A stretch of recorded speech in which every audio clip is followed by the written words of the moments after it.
无儿无女的二爷爷回村分亿万家产，本该一家亲戚分几千万，却突然决定把所有积蓄全部让给我继承。众亲戚认定二爷是被我这个曾经的废物蒙骗了，纷纷出谋划策，打算让我身败名裂，却不知我对继承这数十亿家产没有任何兴趣。怎么回事？老六，你们出门去干嘛了？我们去找叶枫了解一下他的情况。二爷的意思是想让叶枫继承家产。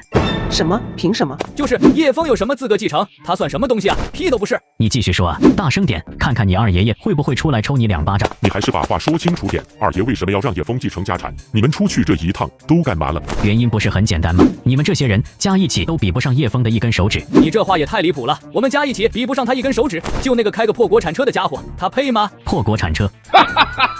你说的没错，可人家只是低调而已，哪像你们稍微赚点钱就忍不住想下摆。只要叶枫愿意，家产一定是他继承。你们最好心里有点数，见了他老老实实的，说不定还能给你们分点，不然你们恐怕1毛钱都拿不到了。六叔说完就直接走了，只留几个人在原地心如乱麻。就出去一趟，几个小时的时间，怎么会有这么大的变故？那个叶枫到底有什么厉害的？是不是这个老六在二爷面前信口雌黄的说了什么？这样不行，万一二爷真像老六说的，要把家产给叶枫怎么办？我觉得这出门一趟回来就变了想法，肯定是老六搞了什么小动作，说不定他和叶枫想联合起来骗钱，咱们一家分几千万，他才分几10万，肯定心里不快活。你的意思是说，他和叶枫找人演戏？应该是，不然的话，二爷凭什么回来后就不搭理我们了？那我们就去把叶枫那些破事都抖露出来。对，一定要让二爷知道真相。你们谁能找到叶枫当初结婚的录像？这个可能只有他们自家才保存吧，谁闲着没事存这干什么？这样吧，你们去找叶枫的那些邻居拍视频，当然了，主要是让邻居说叶枫的坏话。我和我爸去叶枫那讨要结婚时的录像，没记错的话，当时叶枫虽然请不起正儿八经的司仪和婚庆公司，但还是找了个人录了简单的 DV。行，那我们分头行动。与此同时，六叔已经再次来到了万顺地产，并给叶枫打了个电话。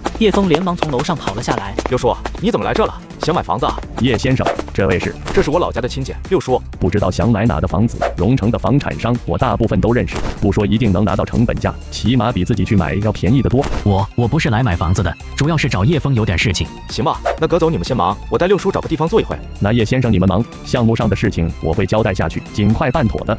待个清泉几人离开，六叔才回过神来问道：他们都是万顺地产的人？不是，还有几个是北区项目的其他房产商。我听人说你现在特别有钱，2个星期赚了100多亿，还负责什么北区项目是吗？的确是有这么些事。怎么，你来找我就是问这个那个？不是，我就随口问问。六叔看着叶枫，随后慢慢吐出一口气，感慨道：如果你爸妈知道你有今天这样的成绩，一定没有遗憾了。叶枫没有接话，因为他只拥有记忆，并没有原来的感情。其实我来找你就一个事，你二爷啊想把家产让给你继承，你愿意吗？叶枫微微挑眉，这倒是他没想到的。不过细细想来，似乎也没什么好稀奇的，只是他对二爷的财产并没有兴趣。你先别忙着拒绝，你二爷虽然看起来好像不太好相处，但其实他心地挺好的，不然的话也不会回老家分钱。那你有没有想过，如果二爷真为老家人着想，为什么这么多年没回来过？是因为回不来吗？那为什么他想要继承人的时候就能回来呢？六叔表情有些尴尬，叶枫说的意思他其实也明白。这个虽然你说的有道理，但这和继承家产没关系了。几十亿呢，虽然你很能赚钱，也很有本事，但白捡的钱有什么不好？就算你自己不用，留给孩子也是好的。叶枫明白，六叔这种普通人只能看到财富带来的好处，却看不到这背后的麻烦事。六叔，老家那些亲戚，我是不打算怎么联系了，你可能是唯一一个我还会联系的人。继承二爷家产的事情就不用说了，我有我自己的考虑，和你也说不明白。总而言之，以后来荣城吃饭，我随喊随到，其他的就别说了。你就不能再考虑考虑吗？不说这个了。对了，